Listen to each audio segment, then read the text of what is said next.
പരിശുദ്ധാത്മാവിൻ്റെ വലിയ ശക്തി നമ്മുടെ മേൽ പകരണം. ദൈവം നിങ്ങളെക്കുറിച്ചൊക്കെ ചില പദ്ധതികളുണ്ട്.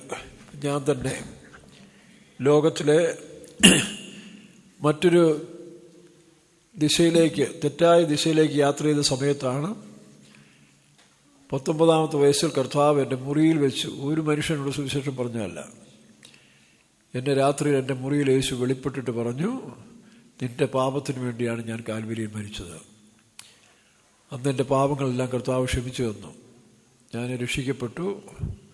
അന്ന് മുതൽ കർത്താവിൻ്റെ കൂടെ ഇങ്ങനെ നടക്കുക, ജീവിക്കുക.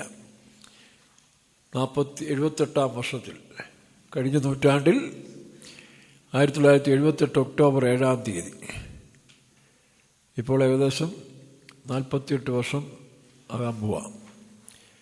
ഈ അരനൂറ്റാണ്ടോളം യേശുവിനോടുകൂടി ജീവിച്ചിപ്പോൾ നിങ്ങളുടെ മധ്യേ നിൽക്കുകയാണ്. എത്രയോ മനുഷ്യർ, എൻ്റെ പ്രായമുള്ളവരെല്ലാം മരിച്ചുപോയി, എന്നേക്കാൾ പ്രായം കുറഞ്ഞവർ. എന്നാലും കർത്താവ് ഈ സാക്ഷിക്കായിട്ട് ദൈവം നിർത്തിയിരിക്കുകയാണ്. ദൈവത്തിന് നിങ്ങളെക്കുറിച്ച് ഒരു ഉദ്ദേശമുണ്ട്. ആ ഉദ്ദേശത്തിനായി ഒരു അഭിഷേകമാണ് നമുക്ക് ആവശ്യം. ഒരു വാക്യം വായിക്കാം. 1 ശമൂവേൽ 16 1 വാക്യം വായിച്ച്. 1 ശമൂവേൽ 16:1. അപ്പോൾ ശൗലിനെ ദൈവം രാജാവായി തിരഞ്ഞെടുത്തെങ്കിലും അവൻ ദൈവേഷ്ടം ചെയ്യാതെ തന്നിഷ്ടം ചെയ്ത് മുമ്പോട്ട് പോയപ്പോൾ ദൈവം അവനെ തള്ളി. അതിൽ ദാവീദിന് ശമൂലിന് വലിയ ദുഃഖമുണ്ടായിരുന്നു. എന്നാൽ അടുത്തത് ബെത്ലഹേമിലുള്ള ഈസായി എന്ന് പറയുന്ന ഒരു ചായൻ്റെ വീട്ടിലേക്ക് ഈ പ്രവാചകനെ അയക്കുകയാണ്. വായിക്കാം, നോക്കണം. അവൻ്റെ മക്കളിൽ ഞാൻ ഒരുവനെ രാജാവായി കണ്ടിരിക്കുന്നു കേട്ടോ. അവൻ്റെ മക്കളിൽ ഒരുത്തനെ ഞാൻ ആരായി കണ്ടിരിക്കുന്നു? 8 മക്കളുണ്ട്. ഇവനൊരു പൊട്ടനെ പോലാണെന്നാണ് ധരിക്കുന്നത്. ബാക്കി ചേട്ടന്മാരൊക്കെ പട്ടാളത്തിലും നല്ല മിടുക്കന്മാരായിരിക്കുമ്പോൾ ഇവന് വലിയ കഴിവും പ്രാപ്തിയില്ലാന്ന് പറഞ്ഞുകൊണ്ട് അപ്പൻ ആടുകളെ മേയ്ക്കാൻ വിട്ടു. അങ്ങനെ തൈലക്കൊമ്പുമായിട്ട് ഈ പ്രവാചകൻ ഈസായുടെ വീട്ടിൽ വന്നപ്പോഴേ അവൻ്റെ മൂത്ത മക്കളെയൊക്കെ, നല്ല ഹൈറ്റും വെയിറ്റുമുള്ള മൂത്ത മക്കളെല്ലാം കാണിച്ചു കൊടുത്തു. ശമൂലിന് ഇഷ്ടമായി. പിന്നെ ദൈവം പറഞ്ഞു, നീ അവൻ്റെ മുഖമോ പൊക്കമോ നോക്കരുത്. താഴെ വായിച്ചേ. അങ്ങനെയുള്ള ചേട്ടന്മാരുടെ മുഖമോ പൊക്കമോ നോക്കിയല്ല ഞാൻ നിന്നെ അയച്ചിരിക്കുന്നത്. കണ്ടോ, 16 താഴെയില്ലേ, 7 വാക്യം വായിക്കാം.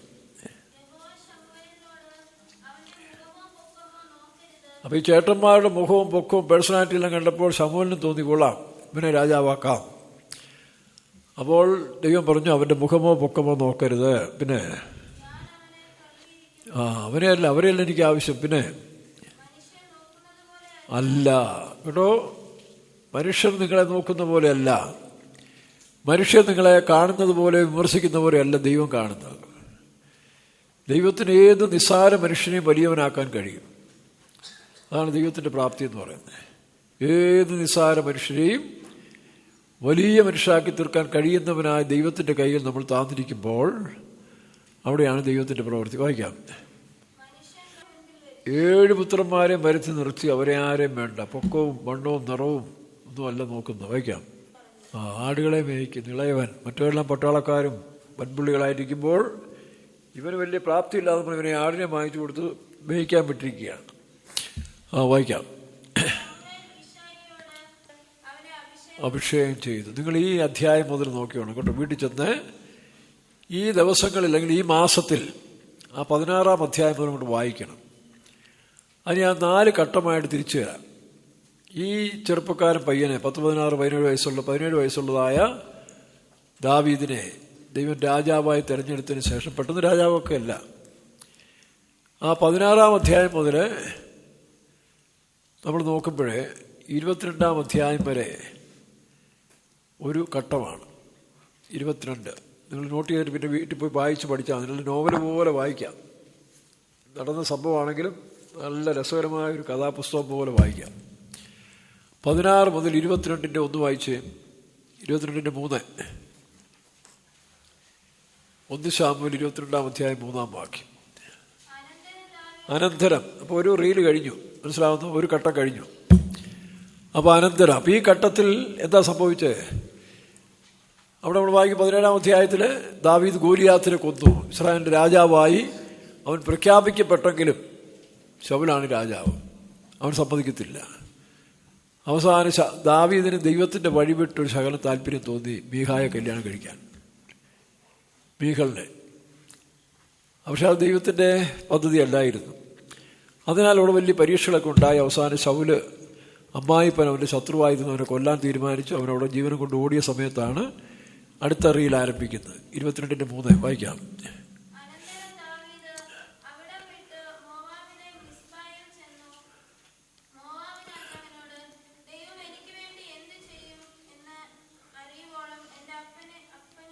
അപ്പോൾ മനസ്സിലായി, ഇനിയിപ്പോൾ എൻ്റെ ഇഷ്ടമല്ല. 17-ാമത്തെ വയസ്സിലും ദൈവം തിരഞ്ഞെടുത്തെങ്കിലും അവൻ്റെ വഴിയിലേക്ക് മാറിപ്പോയി. ഒരു മീഖളിനെ കണ്ടപ്പോൾ ഉള്ള സൗന്ദര്യവും രാജാവിൻ്റെ മരുമനും ആനുള്ള താല്പര്യം വന്നപ്പോൾ അങ്ങോട്ട് തിരിഞ്ഞു. അവസാനം അതെല്ലാം കണിയായി മാറി. പിന്നെ അവിടെ പോയി വീണ്ടും ദൈവഹിതത്തിനായി അവനെ സമർപ്പിച്ചു. പക്ഷെ പിന്നെ ശൗല് പിന്തുടർന്ന് അവനെ ഉപദ്രവിച്ചുകൊണ്ടേയിരുന്നു. 22-ാം അധ്യായം മുതൽ 27-ാം അധ്യായം വരെ ആ റീൽ അവസാനിക്കും. 27-ൽ അടുത്ത റീല് തുടങ്ങുകയാണ്. 3-ാമത്തെ റീല് കേട്ടോ. 3-ാമത്തെ റീലാണ് 27-ാം അധ്യായത്തിൽ കാണുന്നത്. 27:1 മുതൽ വായിച്ചേ. അപ്പം അനന്തരം പണ്ടൊക്കെ സിനിമാ തിയേറ്ററിൽ സിനിമ 3 മണിക്കൂർ സിനിമ എന്ന് പറഞ്ഞാൽ 4 റീലായിട്ടാണ്, 4 പെട്ടിക്കകത്ത് 4 റോളിൽ വരും എന്ന് പറഞ്ഞ പോലെയാണ് ദാവീദിന്റെ ചരിത്രം 4 റീലായിട്ട് കാണുകയാണ്. ഇപ്പം 3-ാമത്തെ റീൽ ആരംഭിച്ചു. വായിക്കാം. നോക്കണം, വീണ്ടും പ്രത്യാശ പോയി. ദൈവം എനിക്ക് വേണ്ടി എന്ത് ചെയ്യുമെന്ന് പറഞ്ഞെങ്കിലും വീണ്ടും പ്രത്യാശ നഷ്ടപ്പെട്ട് ഇനി ഞാൻ നശിക്കത്തേ ഉള്ളൂ. ചിലപ്പോൾ നമ്മൾ ചിന്തിക്കത്തില്ലോ, രക്ഷയില്ല, ഇങ്ങനെ ജീവിച്ച് അവസാനിക്കത്തേ ഉള്ളൂ, ആത്മീയമില്ല ഭൗമിയമില്ല, പിശാച് സമ്മതിക്കത്തില്ല, വിശുദ്ധ ജീവിതം ചെയ്യാൻ തെറ്റിലേക്ക് പ്രലോഭിച്ചുകൊണ്ട് പോയി, ഇങ്ങനെ പോയാൽ ഞാൻ നശിക്കത്തേ ഉള്ളൂ, നരകത്തിൽ പോകത്തുള്ളൂ ഒക്കെ ചിന്തിച്ചിട്ടില്ലേ? അങ്ങനെ ചിന്തിക്കുന്ന സമയമാണ്. മനസ്സിലാവുന്ന ദാവീദ് സ്വയം തീരുമാനിച്ചു, ഞാനിങ്ങനെ നശിക്കത്തേ ഉള്ളൂ, ഞാൻ എവിടെ പോയാലും ഈ ശൗലൻ്റെ പുറകെ നടന്ന് എന്നെ പിടിച്ച് കൊല്ലാൻ നടക്കുക എന്നവൻ നിരാശപ്പെട്ടു. പക്ഷെ ദൈവം ആ 27-ാം അധ്യായത്തിൽ തന്നെ ദൈവത്തിൻ്റെ അത്ഭുത പ്രവൃത്തി നടത്തി. പക്ഷേ അവൻ ദൈവത്തെ കൂടെ സമ്പാദിച്ചൊരു സ്ഥലമുണ്ട്, സിക്ലാഗ്. അത് ദൈവഹിതമില്ലാതെ തൻ്റെ ബുദ്ധി കൊണ്ട് സമ്പാദിച്ചുകൊണ്ട് അത് നഷ്ടപ്പെട്ടു, അതെല്ലാം കത്തിപ്പോയി. അങ്ങനെ 3-ാമത്തെ റീലിൻ്റെ അവസാനം എന്ത് ചെയ്തു? ഇപ്പോൾ അധ്യായത്തിൽ കഴിഞ്ഞു നോക്കി, 13 വർഷം കഴിഞ്ഞു. 13 വർഷം കഴിഞ്ഞപ്പോൾ വീണ്ടും എല്ലാം തെളിഞ്ഞു. തൻ്റെ ശത്രുക്കളെല്ലാം കൊല്ലപ്പെട്ടു, സിംഹാസനം കാലിയായി. ഇപ്പോൾ വീണ്ടും അവന് കൊച്ചു കുഞ്ഞിനെ പോലെ നോക്കണം. ഇത് കാലങ്ങളിൽ ശരിക്കും ട്രെയിനിങ് കിട്ടി. അവൻ്റെ ഇഷ്ടമെല്ലാം ക്രൂശിച്ചു. ദൈവമേ നിൻ്റെ ഇഷ്ടം മതി. നമ്മൾ പറയത്തില്ല, കർത്താവേ ഇനി നിൻ്റെ ഇഷ്ടം മതി. എവിടാ എല്ലാം തകർന്ന് വെട്ടിലായി, തകർച്ചയുടെ അറ്റത്തെത്തുമ്പോൾ കർത്താവ് ഇനി നിൻ്റെ ഇഷ്ടം ചെയ്തോളാം. അങ്ങനെ ഒരു കുഞ്ഞിനെ പോലെ അവൻ 4-ാമത്തെ റീലിൽ പ്രവേശിക്കുക. അതാണ് 2 ശമൂവേൽ 2-ാം അധ്യായം വായിച്ച്. ഇതിനിടയ്ക്ക് നല്ല രസമാണ് കേട്ടോ. വളരെ സൂപ്പർ ഹിറ്റ് നോവൽ വായിക്കുന്ന പോലെ നമുക്ക് വായിക്കാം. ഞാൻ ഏകദേശം 100 പ്രാവശ്യത്തിലധികം ഇത്രയും ഭാഗം വായിച്ചിട്ടുണ്ട്. ഈ ദാവീദിൻ്റെ ചരിത്രം എത്ര വായിച്ചാലും മതി വരത്തില്ല, പുതിയ പുതിയ വെളിപ്പാട് കിട്ടും. അങ്ങനെ 100-ലധികം പ്രാവശ്യം ഞാൻ ഈ പറഞ്ഞ ഭാഗം 16-ാം അധ്യായം മുതൽ ഈ പറഞ്ഞ അധ്യായം അപ്പുറത്തും വായിച്ചിട്ടുണ്ട്. വായിക്കാം. നോക്കണം, കൊച്ചു പിള്ളേരെ പോലെ, ഒന്നും അറിയാത്തവനെ പോലെ ഇപ്പം ദൈവത്തോട് ചോദിക്കുക. പിള്ളേർ ചോദിക്കത്തില്ല, അപ്പച്ചാ ഞാൻ പൊക്കോട്ടെ, കളിക്കാൻ പൊക്കോട്ടെ, അല്ല കൂട്ടുകാരൻ്റെ വീട്ടിൽ പൊക്കോട്ടെ എന്ന് ചോദിക്കുന്ന രീതിയിൽ ദാവീദ് മയപ്പെട്ടു, കുഞ്ഞുങ്ങളെ പോലായി. യേശു പറഞ്ഞില്ലേ, നിങ്ങൾ തിരിഞ്ഞ് ശിശുക്കളെ പോലെ ആകണം. അപ്പോൾ ദാവീദെല്ലാം അറിയാം. എങ്കിലും കൊച്ചു കുഞ്ഞുങ്ങളെ പോലെ ദൈവത്തിന് മുമ്പ് സറണ്ടറായി. കർത്താവേ ഞാൻ യഹൂദിയ നഗരങ്ങളിൽ വായിച്ചേ വയറ് അനന്തരം. അപ്പം 4-ാമത്തെ റീല് ആരംഭിക്കുക കേട്ടോ. 3 റീല് കഴിഞ്ഞു, 13 വർഷവും കഴിഞ്ഞു. 13 വർഷത്തിനിടയിൽ ദാവീദിൻ്റെ 3 റീൽ കഴിഞ്ഞ് 4-ാമത്തെ റീൽ വരികയാണ്. ദൈവം എന്താ പറഞ്ഞേ? എന്താ ദൈവം പറഞ്ഞേ? ആരംഭത്തിൽ എന്താ ദൈവം പറഞ്ഞേ? ആർക്കും പറയാം?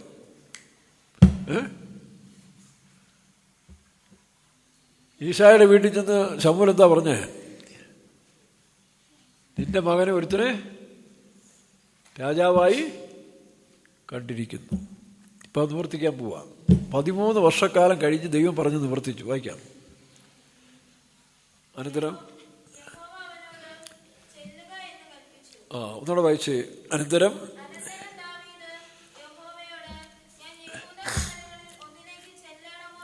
ചോദിച്ചു, ചെല്ലാൻ പറഞ്ഞു. നിങ്ങളെന്ത് ചെയ്യും? നിങ്ങളെന്താ ചെയ്യുന്നത്? എവിടെയെങ്കിലും കൂട്ടുകാരെ വീട്ടിൽ പോകണം, കളിക്കാൻ പോകണം, പക്ഷെ അതിന് അനുവദിക്കത്തില്ല. അപ്പോൾ എന്ത് ചെയ്യും? ഞാൻ പെയ്ത്തോം വരെ പോവാം കേട്ടോ, അല്ലെ ഒരു സാധനം വാങ്ങിക്കാൻ പോകാമെന്ന് പറഞ്ഞ് പെർമിഷൻ കിട്ടിക്കഴിഞ്ഞാൽ ആ പോക്ക് അവിടം വരെ പോകും. നമ്മുടെ താല്പര്യമുള്ളതെല്ലാം കണ്ടു കേട്ട് തിരിച്ചു വരും, ഇല്ലേ? ഇപ്പം നോക്കണം, ഈ അനുഭവ പരിചയത്തിൽ വന്ന ദാവീദിനോട് ദൈവം പൊക്കോളാൻ പറഞ്ഞു. യഹൂദിയ ദേശം എന്ന് പറഞ്ഞാൽ അവൻ്റെ അപ്പന്മാർ സ്വന്തക്കാരെല്ലാം താമസിക്കുന്ന സ്ഥലമാണ്. അവൻ ചോദിച്ച് ഞങ്ങൾ അങ്ങോട്ട് പൊക്കോട്ടെ. യഹൂദിയ ദേശം എന്ന് പറഞ്ഞാൽ സ്തുതികളുടെ നഗരം എന്നാണ്. ദൈവത്തെ സ്തുതിക്കുന്ന ഏറ്റവും കൂടുതലുള്ള ജനമാണ് ഈ യഹൂദിയ ദേശത്തിൽ. അതായത് ദാവീദിൻ്റെ കുടുംബക്കാർ, ഗോത്രം സമ്മതിച്ചു. ഒന്നുകൂടെ വായിച്ച്. ഞാൻ യഹൂദിയ ദേശത്തിലേക്ക് ഒന്നിലേക്ക് പോകട്ടെ. വായിക്കാം.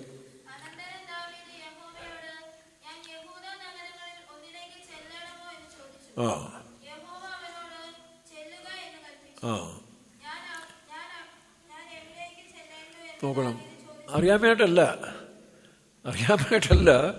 കഴിഞ്ഞ കാലങ്ങളിൽ ഇങ്ങനെ ദൈവത്തെ കൂടാതെ ഓടി നടന്ന് അവസാനം അലഞ്ഞ് തിരിഞ്ഞ് ഷെയ്പ്പ് മാറി നട്ടം തിരിഞ്ഞ് അനുഭവ പരിചയങ്ങൾ കൊണ്ടാണ് ചോദിക്കുന്നത്.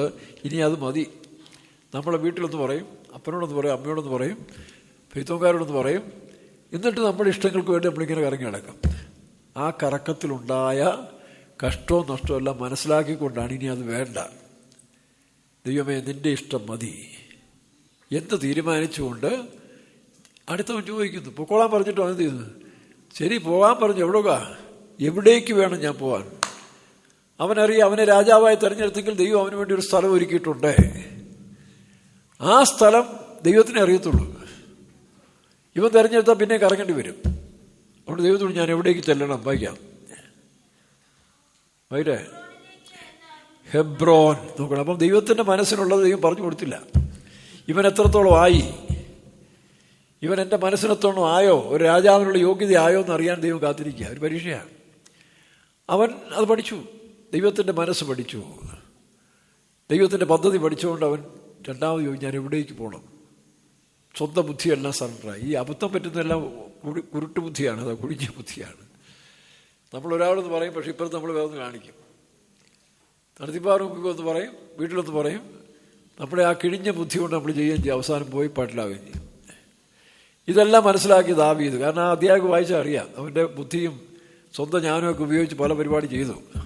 അതെല്ലാം പരാജയപ്പെട്ടു. ഒന്ന്, ശൗലിൻ്റെ മരുമോനാകാൻ തീരുമാനിച്ചു. ദാവീദ് ദൈവേഷം ചെയ്യാൻ വന്നവൻ ശൗലിൻ്റെ മരുമോനാകാൻ തീരുമാനിച്ചു, മീഖലിനെ കെട്ടി. അത് അതിനൊക്കെ അബദ്ധമായി. ആഗീസ് ദേശത്ത് അവൻ്റെ കൈയും കാലം പിടിച്ച് സോപ്പിട്ട് ഒരു സ്ഥലം ഉണ്ടാക്കിയെടുത്ത് അവിടെ താമസിക്കാൻ തീരുമാനിച്ചു.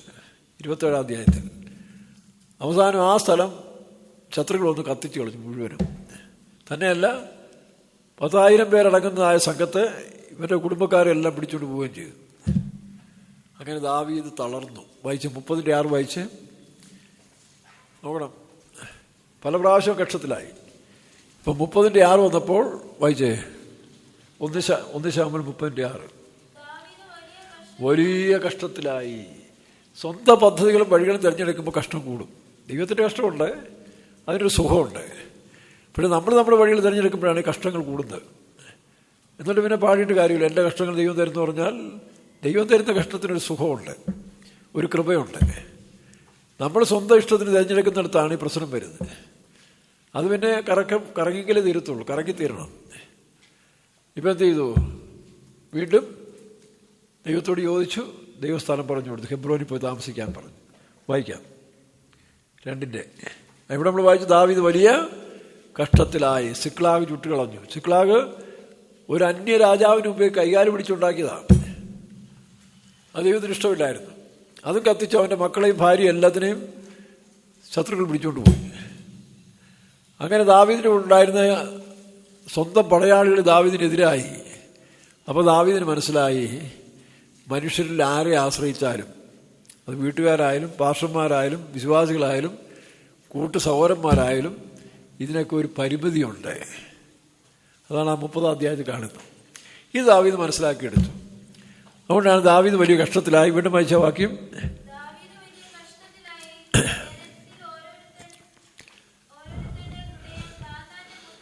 ആരോടാ? ദാവീദ് വളർത്തിയെടുത്ത് പടയാളികളാക്കി തീർന്ന 400 സോൾജിയേഴ്സാണ്. ഇവന്മാർ തെണ്ടിത്തിരിഞ്ഞ് നടന്നവനെയൊക്കെ പിടിച്ച്, ഇപ്പം നമ്മളെയൊക്കെ പിടിച്ച് പെന്തിക്കോസിലാക്കിയതുപോലെ ഇങ്ങനെ ആഖരിക്കടയ്ക്ക് പോലും വേണ്ടാത്ത പാർട്ടികളായി നമ്മളെയൊക്കെ പിടിച്ച് പെന്തിക്കോസ് കൊണ്ടിരുന്നില്ല. ഇതുപോലെ ദാവീദിൻ്റെ കൂടെ കുറേ എണ്ണം കൂടി അവനെയെല്ലാം യുദ്ധവീരന്മാരാക്കി ഈ ശ്രേഷ്ഠയിൽ എത്തിക്കഴിഞ്ഞപ്പോൾ ദാവീദിൻ്റെ ഭാര്യയും പിള്ളേരെയും കൊണ്ടുപോയി, അവനെ കൊണ്ടുപോയി. പക്ഷെ അവന്മാരുടെ മനസ്സ് ഇവനാണ് ഇതെല്ലാം കാരണക്കാരൻ. ദാവീദിനെതിരായി. ഹീറോ ഏത് കഥയിലും ഹീറോ അവസാനം ഒരു ട്രാപ്പിലാകത്തില്ലേ? അങ്ങനെ ദാവീദ് വെട്ടിലായി. കൂടെയുള്ള പടയാളികൾ പോലും അവനെ കൊല്ലാൻ കല്ലെടുത്തു. 400 പേര് ഓരോ കല്ല് പോരെ, ഒരു കല്ല് പോലും വേണ്ട.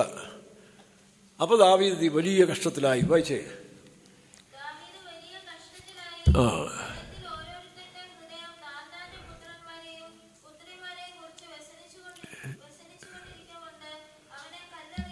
ആ ഈ പെന്തിക്കോസൊക്കെ നമ്മൾ പറഞ്ഞാൽ ഒരു സമയം കഴിയുമ്പോഴല്ലോ ശരിക്കും ട്രെയിൻ ചെയ്ത് വരാത്ത വിശ്വാസികളും വേലക്കാരൊക്കെ എത്ര പെന്തിക്കോസ് പറഞ്ഞാലും ഇവർക്ക് ശരിയായ ട്രെയിനിങ് കിട്ടി ദൈവത്തിൻ്റെ പ്ലാൻ പ്രകാരം വരാത്ത ഏത് വേലക്കാരനും വിശ്വാസികളും ഒരു സമയം വരുമ്പോൾ അവൻ്റെ സ്വന്തം ഇഷ്ടത്തിലേക്ക് തിരിയും, അല്ല സ്വന്തക്കാരിലേക്ക് തിരിയും.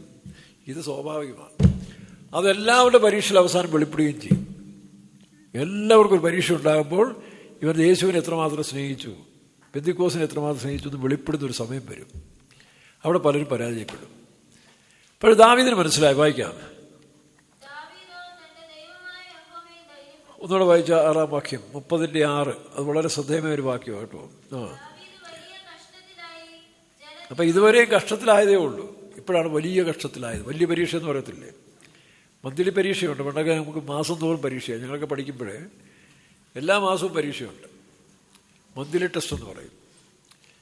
അവസാനം പറയും വലിയ പരീക്ഷ വരാൻ പോകാമെന്ന് പറയും. അതെപ്പോഴാണ്? മാർച്ചിൽ. നിങ്ങളുടെ മാർച്ച് വരുന്നില്ലോ. അപ്പോൾ എന്ന് പറഞ്ഞാൽ ദാവീദിന് പരീക്ഷകൾ ഒരുപാട് കഴിഞ്ഞു. പക്ഷേ ഇപ്പോൾ വലിയ പരീക്ഷ വന്നു. എന്താ? വലിയ കഷ്ടത്തിലായി. വായിക്കാം.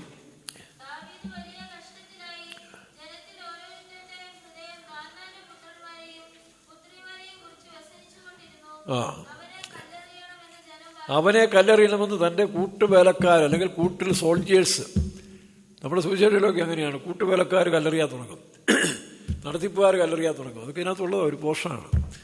അതിനെ ജയിക്കണം. താട്ട് വായിക്കാം.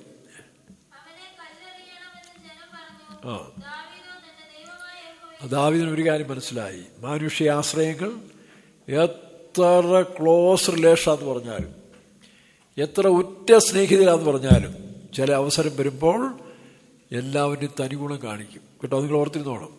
എൻ്റെ ബെസ്റ്റ് ഫ്രണ്ടാണ്, ബെസ്റ്റിയാണെന്നൊക്കെ പറഞ്ഞാലും നിന്നെ വിറ്റ് അവർ കാശാക്കും. കാരണം മനുഷ്യൻ്റെ സ്വഭാവം അതാണ്. ഓക്കെ, കാശിന് വേണ്ടാത്തവനെയൊക്കെ പിടിച്ചു കൊണ്ടുവന്ന് കൂടെ നിർത്തി അഭ്യാസം പഠിപ്പിച്ച് സോൾജിയേഴ്സാക്കി കല്യാണം കഴിപ്പിച്ച് വലിയ നല്ല രീതിയിലാക്കി കഴിഞ്ഞപ്പോൾ ഒരു കഷ്ടം വന്നപ്പോൾ ഒരുത്തരും ദാവീദിൻ്റെ കൂടെ ഇല്ലെന്ന് മാത്രമല്ല അവനെ കല്ലെറിയണം. പെന്തിക്കോസ് ഞാൻ കണ്ട കാര്യമാണ്. ഈ വിശ്വാസികളായാലും വേലക്കാരായാലും എത്രയൊക്കെ ഉപദേശം പഠിച്ചാലും എത്രയെല്ലാം അഭിഷേകം നിറഞ്ഞാലും ഈ ട്രെയിൻ ചെയ്ത് കിട്ടാത്ത വേലക്കാരും വിശ്വാസികളും ഒരു സമയം വരുമ്പോൾ അവരുടെ കുടുംബത്തിലേക്ക് തിരിയും, മക്കളിലേക്ക് തിരിയും, അല്ല സ്വയത്തിലേക്ക് തിരിയും. അപ്പോൾ പെന്തിക്കോസും വേണ്ട, വേലക്കാരും വേണ്ട, വിശ്വാസികളും വേണ്ട. ഇത് ഞാൻ കണ്ടുകൊണ്ടിരിക്കുന്ന കാര്യമാണ്.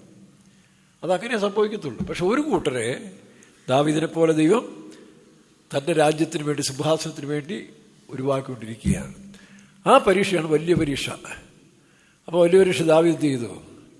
ദാവീദോ വായിച്ചേ തന്നെ അത് ഇംഗ്ലീഷ് വായിച്ചേ. 6-ാം വാക്യം ഇംഗ്ലീഷ് വായിച്ചേ. കുറച്ചുകൂടെ നല്ല എംബസസ് ചെയ്ത് എഴുതിയിട്ടുണ്ട്. വായിക്കാം. 30-6, 1 ശമൂവേൽ 36. ഗ്രേറ്റ്ലി ഡിസ്ട്രസ്ഡ് കേട്ടോ. ഇതൊക്കെ ഇതിനകത്തുള്ളതാ. അടുത്ത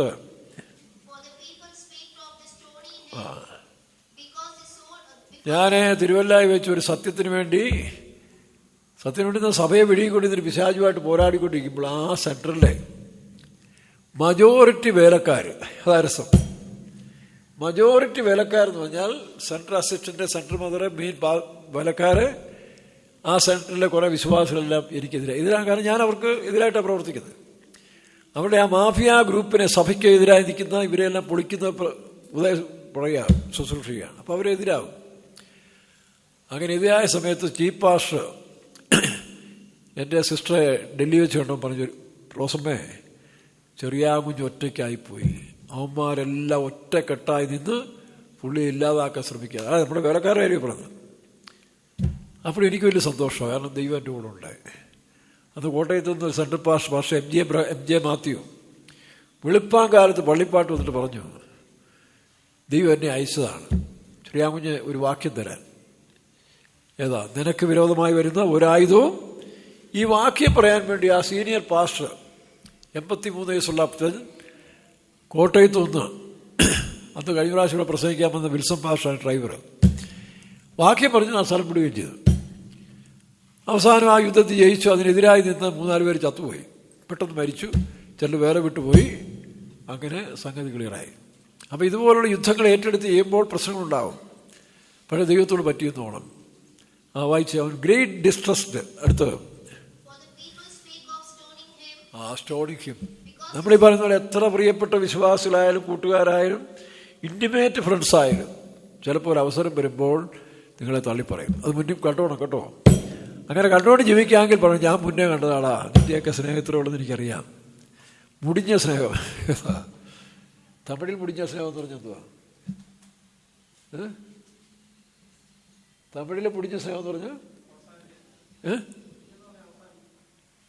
മുടിവ്, കൂടിയ സ്നേഹം എന്നൊരു കൊണ്ട്. അതെ, മുടിവെന്ന് പറയുന്ന അവസാനമാണേലും എൻലെസ് ലവ് അല്ലേ, അന്തമില്ലാത്ത അവസാനമില്ലാത്ത സ്നേഹത്തിനാണ് മുടിഞ്ഞ സ്നേഹം. പക്ഷെ മലയാളി പറഞ്ഞാൽ അങ്ങനെ ഇരിക്കും. എന്താ അവൻ്റെ ഒരു മുടിഞ്ഞ സ്നേഹം, അതായത് കാലുവാരുന്ന സ്നേഹമാണെന്ന് പറയും. ഇപ്പം 2 ഭാഷയുടെ വ്യത്യാസം നോക്കി. അപ്പോൾ ഇതുപോലെയാണ് ഈ പെന്തിക്കോസുകാരെന്ന് പറഞ്ഞാലും നിങ്ങളുടെ ഇൻറ്റിമേറ്റ് ഫ്രണ്ട്സ്, ക്ലാസ്മേറ്റാണ്. നിങ്ങൾക്ക് ഒരേ പാത്രത്തിൽ തിന്നാനിരിക്കുന്നവരും ചാകാനിരിക്കുന്നവരാണെന്ന് പറഞ്ഞാൽ പോലും ചില അവസരം വരുമ്പോൾ ഇവൻ്റെ തനിഗുണം കാണിക്കും മനുഷ്യനിൽ. അത് ആരുടെയും കാണിക്കും. അതാണ് ഈ പാഠത്തിൽ നമ്മൾ പഠിക്കുന്നത്. അതുകൊണ്ടാണ് മൂക്കിൽ ശ്വാസമുള്ള ഒരുത്തിനെയും വിശ്വസിക്കരുത്. അവിശ്വസിക്കാനും പോകണ്ട, വിശ്വസിക്കാനും പോകണ്ട, അവിശ്വസിക്കാനും പോകണ്ട. പക്ഷേ ആരെ വിശ്വസിക്കാം? പറ. മൂക്കിൽ ശ്വാസമുള്ളവനെ വിശ്വസിക്കണം, മൂക്കിൽ പഞ്ഞി വെച്ചവനെ വിശ്വസിക്കാം. എപ്പോഴാണ് പഞ്ഞി വെക്കുന്നത്? ശ്വാസം പോകുമ്പോൾ. കാരണം അവനൊരു ഉപദ്രവം ചെയ്യത്തില്ല. എത്ര വലിയ റൗഡിയാണേലും ലോകത്തെ വിറപ്പിച്ചവനാണെങ്കിലും ശരി, അവനെ കൊണ്ട് പെട്ടിയിലിട്ട് അങ്ങോട്ട് തട്ടിയാൽ അങ്ങോട്ട് കിടക്കും, ഇങ്ങോട്ട് തട്ടിയാൽ ഒരിക്കലും മഹാശക്തരായ ഒരു മനുഷ്യനെ തോന്നുന്നു കുഴിമാടത്തിലൂടെ ഇറങ്ങും, കയറ് പൊട്ടിപ്പോയി, നേടെ കിടക്കുന്നത്, കമന്ന് കിടക്കുക കുഴിക്കകത്ത്. അവിടെ ചത്തവനെ വിശ്വസിക്കാം. പക്ഷേ ജീവനുള്ള മനുഷ്യരെ അവൻ ചിലപ്പോൾ തനിഗുണം കാണിക്കും. അതവൻ്റെ കുഴപ്പമല്ല. ഇത് കണ്ടില്ലേ, ദാവീദ് ഗ്രേറ്റ് ഡിസ്ട്രസ്ഡ്. അടുത്ത്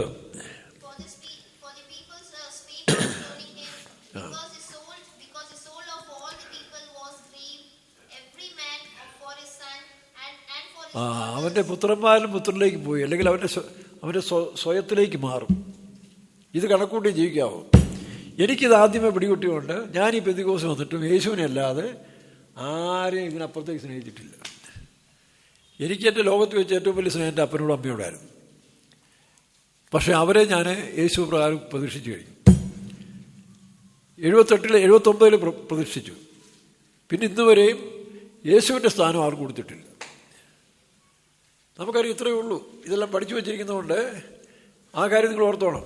നിങ്ങളുടെ ഏറ്റവും ബെസ്റ്റി ആണെങ്കിലും ബെസ്റ്റ് ഫ്രണ്ടായാലും ഒരു സമയം കഴിയുമ്പോൾ കറക്കിക്കളയും. അതുപോലെ തന്നെ വിവാഹ കാര്യങ്ങൾ കേട്ടോ, സൂക്ഷിച്ചോണം. ദൈവം പറഞ്ഞിട്ടല്ലാതെ കല്യാണം കഴിക്കരുത്.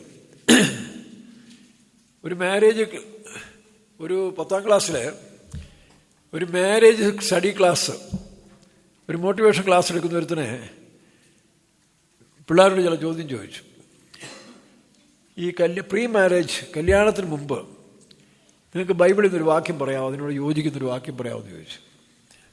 അപ്പോൾ ഉണ്ടല്ലോ, ഭാര്യ ഭർത്താവിനെ സ്നേഹിക്കണം, കടപ്പെട്ടിരിക്കണം, ഇങ്ങനെ പല വാക്യങ്ങളുണ്ട്. ഒരു പയ്യനൊരു വാക്യം വായിച്ചു. എന്താ?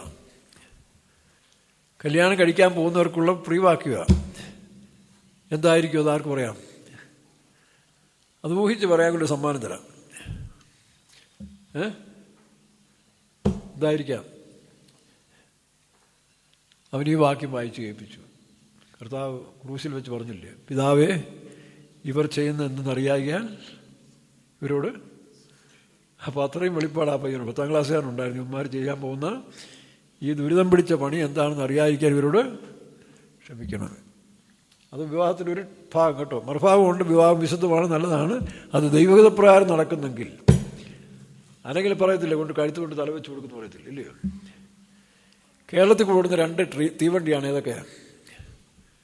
പരശുരാമും വേണാട്. കേട്ടിട്ടുണ്ടോ? ഡെയിലി സർവീസ് ഉള്ളതാണ് പരശുരാം. പലരും ആത്മഹത്യ ചെയ്യുന്നത് ഈ പരശുരാമിൻ്റെയും കാരണം അതിൻ്റെ സമയം കൃത്യമായിരിക്കും. കുറേ പേർ ആത്മഹത്യ ചെയ്യുന്നത് തിരഞ്ഞെടുക്കുന്ന വണ്ടിയാണിത്, പരശുരാമും വേണാടും. ഒരുത്തിന് കല്യാണമേ വേണ്ടാന്ന് പറഞ്ഞിങ്ങനെ പിടിവാശി പിടിച്ചൊരുത്തിനെ വീട്ടുകാരെല്ലാം അവിടെ നിർബന്ധിച്ചു കൊണ്ടുപോയി ഒരു നല്ല സുന്ദരിയായ കാശുള്ളൊരു കുടുംബത്തിലൊരു പെണ്ണിനെ കല്യാണം കഴിക്കാൻ ചെന്നു.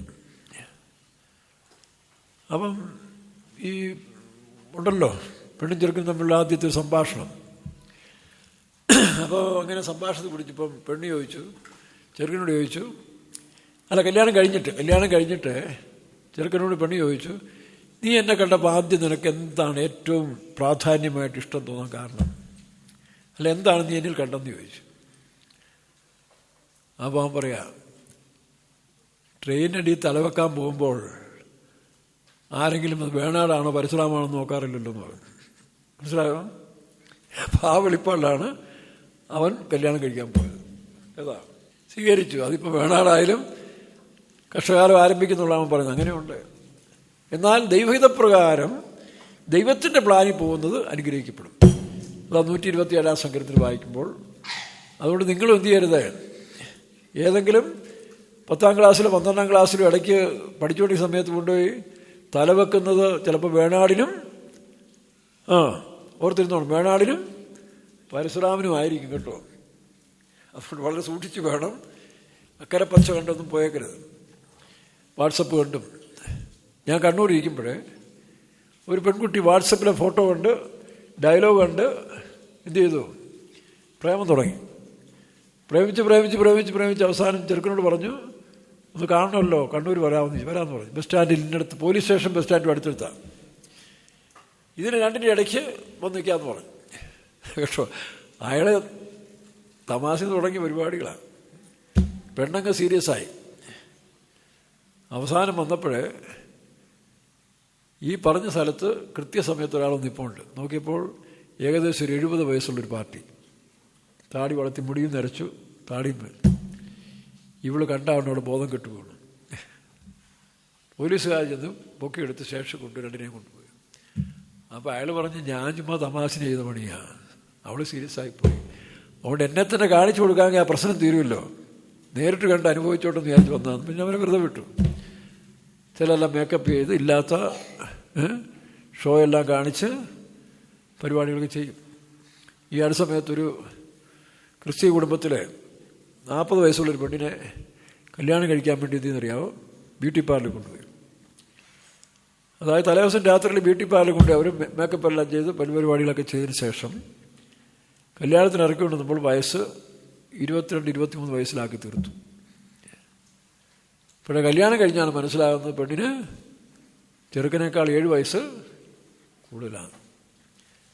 അപ്പം ഇങ്ങനെയൊക്കെയുള്ള തട്ടിപ്പിൻ്റെ ഒരു കാലത്താണ് നമ്മൾ ജീവിക്കുന്നത്, ആത്മീയ ഗോളത്തിൽ പോലും.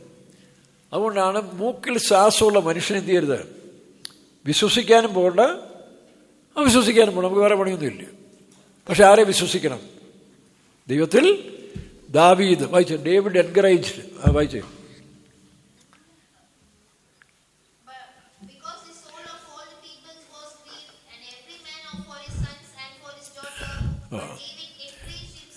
Encouraged himself. വായിക്കാം. അപ്പോൾ ഞാൻ പറഞ്ഞല്ലോ, ആ കല്യാണം കഴിക്കാൻ പോയവൻ തൻ്റെ ഭാര്യ വലിയ പ്രതീക്ഷയോട് ചോദിച്ചാണ്, നിങ്ങൾ എന്ത് കണ്ടിട്ടാണ് എന്നെ ഇത്രയോട് ആകർഷിക്കാൻ കാരണം? അവൻ നിസ്സാരമായി പറഞ്ഞതാ, ട്രെയിന് തലവെക്കാൻ പോകുന്നവൻ വേണോടാണ് പരസ്പരം നോക്കേണ്ട ആവശ്യം. പക്ഷെ അവൻ വിജയിക്കും. കാരണം അവൻ ഈ പറഞ്ഞ പോലെ ആകർഷണമൊന്നുമില്ല. അവനെന്നും ആ കടമയിൽ ജീവിച്ചു പോയിക്കോളും. അത് കണ്ടു, ഇത് കണ്ടു, അത് അല്ലെങ്കിൽ പണം കണ്ടു, സൗന്ദര്യം കണ്ടു, മേക്കപ്പ് കണ്ടൊക്കെ പോകുന്നവനൊക്കെയാണ് തകരാറിലായിത്തീരുന്നത്. എന്നാൽ ദൈവഹിതപ്രകാരം ഏൽപ്പിച്ചു കൊടുത്തു കഴിഞ്ഞാൽ പ്രശ്നമില്ല. അപ്പോൾ ഡേവിഡ് വായിച്ചേ, എൻകറേജ്ഡ് ഹിംസെൽഫ്, അതോർത്തോണം കേട്ടോ. അപ്പോൾ ദൈവം പോലും ദാവീദിനെ ധൈര്യപ്പെടുത്താൻ വന്നില്ല. പക്ഷേ ദാവീദിന് ദൈവത്തെക്കുറിച്ചുള്ള അറിവുണ്ടായിരുന്നുകൊണ്ട് David encouraged himself in the Lord. നോക്കണം, ഇൻ ദി ലോർഡ്. അപ്പോൾ അതായിരിക്കണം നിങ്ങളുടെ ഇന്നത്തെ സന്ദേശം. അല്ലാതെ നിങ്ങൾ അത് കണ്ടു, ഇത് കണ്ടു, പിന്നെ ഷേപ്പ് കണ്ടു, കളറ് കണ്ടു, ഇതെല്ലാം കാണാൻ പോയാൽ അവസാനം വഞ്ചിക്കപ്പെടും. അവിടെ ദൈവം തിരഞ്ഞെടുത്ത് തരട്ടെ. ആ ദൈവം തിരഞ്ഞെടുപ്പിനെയാണ് ഇപ്പോൾ എന്ത് ചെയ്തു? ദാവീദ് തൻ്റെ ദൈവമായ യഹോവയിൽ കംപ്ലീറ്റ് സറണ്ടർ. അതാണ് സദൃശവാക്യത്തിൽ വായിക്കുന്നത്, നിന്റെ വഴി യഹോവയെ ഫലമേൽപ്പിക്കുക, അവൻ നിന്റെ പ്രവൃത്തി സാധ്യമാക്കി തരും. അപ്പോൾ ദാവീദ് ആ പരുവത്തിലെത്തി. അല്ല പെട്ടെന്ന് നടക്കുന്ന കാര്യമല്ല. അത് കഴിഞ്ഞപ്പോഴാണ് ദാവീദിനോട് ദൈവം ചോദിക്കുന്നത്, ദാവീദ് ദൈവത്തോട് ചോദിക്കും, ഞാൻ ഇവിടെ പോയി താമസിക്കണം. വായിച്ചേ, ഇംഗ്ലീഷ് വായിച്ചേ. 2 സാമുവേൽ 2nd chapter 1 verses മുതലോട്ട് വായിക്കാം. After these things, 2 Samuel 2nd chapter. ഇല്ലയോ? And it came to pass, അനന്തരം ഇതിന് ശേഷം David enquired to God,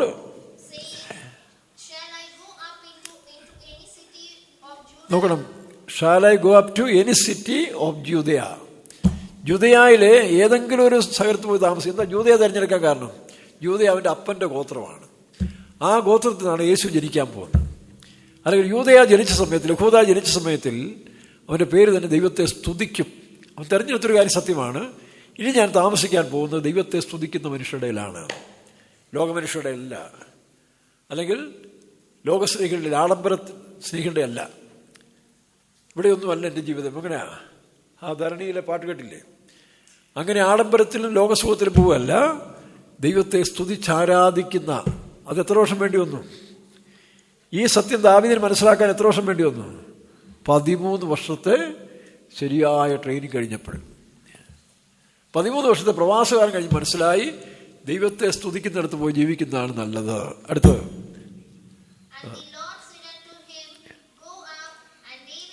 go up, പൊക്കോളാൻ പറഞ്ഞു. അപ്പം പല സ്ഥലങ്ങളുണ്ട് അവിടെ.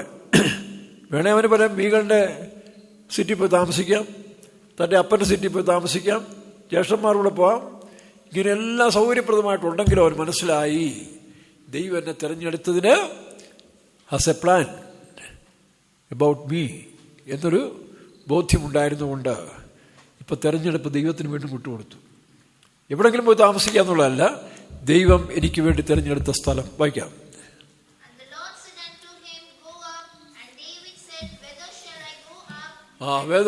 Where shall I go? അടുത്ത് ഹെബ്രോൻ. നോക്കണം, അപ്പൊ ദൈവം ഈ കാലയളവിൽ അവന് വേണ്ടി തിരഞ്ഞെടുത്തുകൊണ്ടിരുന്നു. അബ്രഹാം ഇസാഖും മലയിൽ കയറിയപ്പോൾ ദൈവം ഇപ്പുറത്തുള്ള ഒരു ആട്ടുകൊറ്റനെ ഒരുക്കിയതുപോലെ ദാവീദിന് വേണ്ടി ഒരു സ്ഥലം ദൈവം ഒരുക്കിയത്. അതിൻ്റെ പേരെന്നാ? Hebron.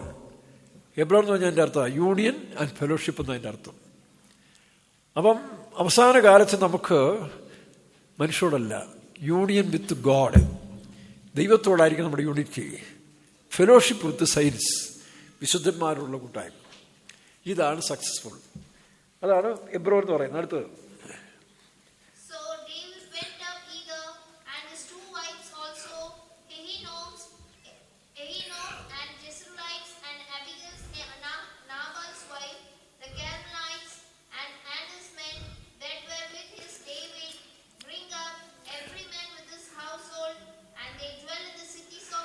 dwell in the city of Hebron. അപ്പോൾ അവൻ ദൈവം തിരഞ്ഞെടുത്ത സ്ഥലത്തേക്ക് നമ്മുടെ കർത്താവ് പോയപ്പോൾ എന്താ പറഞ്ഞു? ഞാൻ നിങ്ങൾക്കായ ഒരു സ്ഥലം, വായിച്ച് യോഹന്നാന്റെ സുവിശേഷം 14-ാം അധ്യായത്തിൽ, ഞാൻ നിങ്ങൾക്കായ ഒരു സ്ഥലം ഒരുക്കാൻ പോകുന്നു. അത് ഓർത്തോളം കേട്ടോ. നിങ്ങൾക്കും എനിക്കും വേണ്ടി നമ്മുടെ പ്രിയ യേശു കർത്താവ് ഒരു സ്ഥലം ഒരുക്കിക്കൊണ്ടിരിക്കുകയാണ്. അവിടേക്ക് നാം ചെല്ലണമെങ്കിൽ ഇതുപോലെ ശരിയായ ദൈവിക പദ്ധതിയിൽ കൂടെ കറങ്ങി തന്നെ ചെല്ലണം. വായിക്കാം. അതെ, യഹൂദയാൽ നമ്മൾ വായിച്ചല്ലോ, യഹൂദിയ നഗരങ്ങൾ പലതുണ്ട്. So many cities are in Judea. പക്ഷേ ഗോഡ് വിൽ പ്രിപ്പയർ, അവന് വേണ്ടി ഒരുക്കുന്ന സ്ഥലം അതാണ് ഹെബ്രോൻ. ഇതുപോലെ എൻ്റെ പിതാവിൻ്റെ വീട്ടിൽ അനേക സ്ഥലങ്ങളുണ്ട്. വായിക്കാം. ഞാൻ നിങ്ങൾക്കായി ഒരു സ്ഥലം ഒരുക്കാൻ പോകുന്നു. അതാണ് പുതിയ യെരൂശലേം. അപ്പോൾ ആ പുതിയ യെരൂശലേമിന് യോഗ്യരായിത്തീരണം ഇതുപോലെ നമ്മൾ ട്രെയിൻ ചെയ്ത് ദൈവത്തിൻ്റെ ഇഷ്ടം ചെയ്ത് തയ്ക്കുന്നവരായിത്തീരണം. മനസ്സിലായോ? 87 സങ്കീർത്തനം വായിക്കുമ്പോൾ പ്രിയപ്പെട്ട സ്ഥലം പലതുണ്ട്. പക്ഷേ വായിച്ചേ 82:2, 87 സങ്കീർത്തനം 2. Psalms 87:2.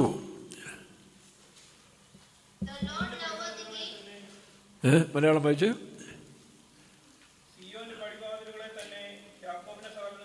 നോക്കണം, യാക്കോബിന് സകല നിവാസികൾ 12 ഗോത്രങ്ങളുണ്ട്. ആ 12 നിവാസങ്ങളെക്കാളും അധികം സ്നേഹിക്കുന്നു. മതി. ഇംഗ്ലീഷ് വായിച്ച് 87:2.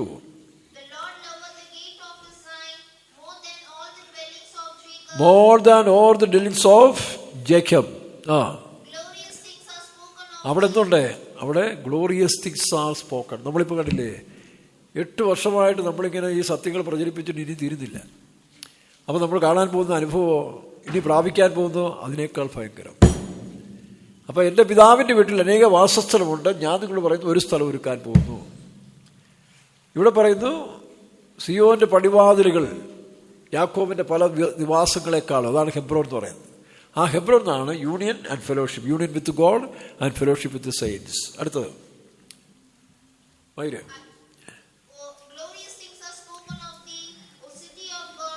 മതി, അത് പിന്നെ വായിച്ചാൽ മതി. അടുത്ത് വായിച്ച് 2 ശമൂവേൽ 5:5 4-5. അപ്പോൾ അവര് ഹെബ്രോനിൽ അവർ കുടുംബസമേതം വന്ന് താമസിക്കാൻ പോവുക. രാജാവാകുന്നവന് പ്രതീക്ഷയില്ല. കാരണം രാജാവായ ശൗൽ വേറെയല്ല താമസിക്കുന്നത്. ഇവിടെ ഇത് ഹെബ്രോനിൽ വന്നപ്പോൾ എന്ത് ചെയ്തു? വായിച്ചേ.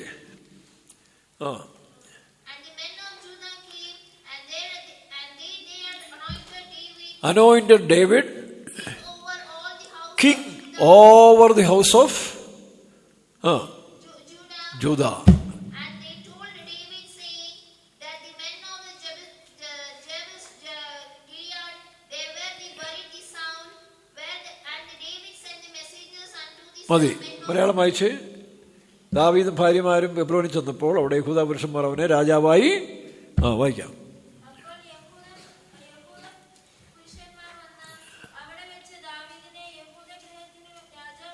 അഭിഷേകം ചെയ്തു. നോക്കണം. അപ്പം ഇത് ദൈവം എന്ന് പറഞ്ഞാൽ 13 വർഷക്കാലം മുമ്പേ ദാവീദിനോട് ദൈവം പറഞ്ഞാണ്, ശമൂവേലിനോട്. അത് നിവർത്തിക്കാൻ 13 വർഷം കഴിഞ്ഞ് ദൈവം മാറിയിട്ടില്ല. നമ്മുടെ കർത്താവ് നമ്മുടെ വാക്ക് പറഞ്ഞ പോലെ പോയ പോലെ അവൻ വീണ്ടും വരും. അപ്പം നമുക്ക് വേണ്ടി ഒരു സ്ഥലം ഒരുക്കാൻ പോകുന്നു. പോയതുപോലെ വന്ന് നമ്മെ ചേർക്കും. ആ പ്രത്യാശയോട് ജീവിക്കുന്നവർ, ദൈവേഷം ചെയ്യുന്നവർക്കെല്ലാം അവിടെ പ്രവേശിക്കാൻ കഴിയും. 2, കർത്താവിൻ്റെ മഹത്വമേറിയ ശുശ്രൂഷ. സിയോന്റെ അവകാശികളായിട്ട് വേലക്കാരാകുന്നത് പോലെ നമുക്ക് ഭാഗിത്തീരാൻ കഴിയും. എന്ത് ചെയ്യണം? കർത്താവിൻ്റെ വേലയ്ക്ക് വേണ്ടി പ്രതിഷ്ഠിക്കണം. അതിനായി നമ്മളെ സമർപ്പിച്ചു കഴിഞ്ഞാൽ ഞങ്ങളെയൊക്കെ ആക്കിയതുപോലെ നിങ്ങളെയും ദൈവം ആ സ്ഥാനത്തെത്തിക്കും. നമുക്ക് സ്തോത്രം ചെയ്യാം. ആമേൻ. Praise the Lord. നിത്യവാസസ്ഥലമൊരുക്കി അവൻ തേജസ്സിൽ വെളിപ്പെടും.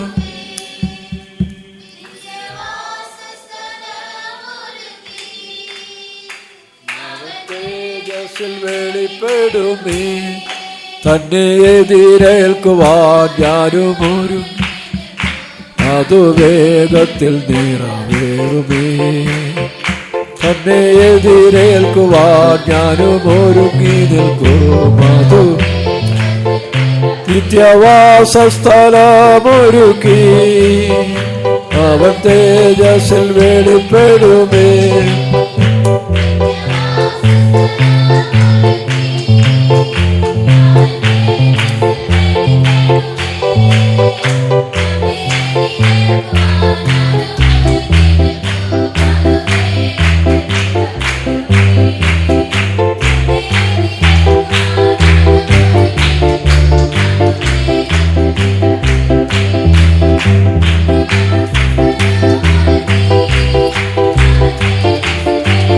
ഹല്ലേലൂയ.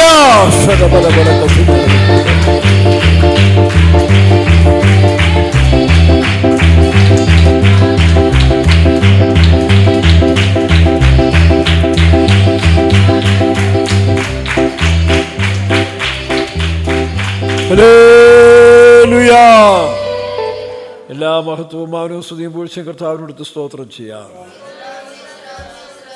ദാവീദിന്മേൽ ദൈവത്തിന് വലിയ ഉദ്ദേശം ഉണ്ടായിരുന്ന പോലെ നമ്മുടെ മേലും ദൈവത്തിന്റെ ഉദ്ദേശം നടത്തുവാൻ നമ്മെ സമർപ്പിച്ചുകൊണ്ട് സ്തോത്രം ചെയ്യാം. സ്തോത്രം, സ്തോത്രം, സ്തോത്രം, സ്തോത്രം, സ്തോത്രം, സ്തോത്രം, സ്തോത്രം. കർത്താവെ, ഞങ്ങളെ താഴ്ചൊന്നും സമർപ്പിക്കുന്നു. ദൈവേഷം ചെയ്ത് വാഗ്ദത്തത്തിൽ പ്രാപിപ്പാൻ ഞാൻ കൊണ്ടൊരുക്കിയിരിക്കുന്ന സ്ഥലത്തിലെത്തുവാൻ ഞങ്ങളെ പരിശുദ്ധാത്മാവ് നടത്തണമേ. ഈ കുഞ്ഞുങ്ങളെ നീ അനുഗ്രഹിച്ച് ആസ്വദിക്കും. യേശുവിൻ നാമത്തിൽ പിതാവേ. പിതാവായ ദൈവത്തിൻ്റെ സ്നേഹം, പുത്രൻ്റെ കൃപയും പരിശുദ്ധാത്മാവിന്റെ സംസർഗവും സഹവാസവും നമ്മോട് സർവ്വസന്മാരും കർത്താവിൻ്റെ വരവരെ നീക്കിയിരിക്കുമാറാകട്ടെ. ഹല്ലേലൂയ.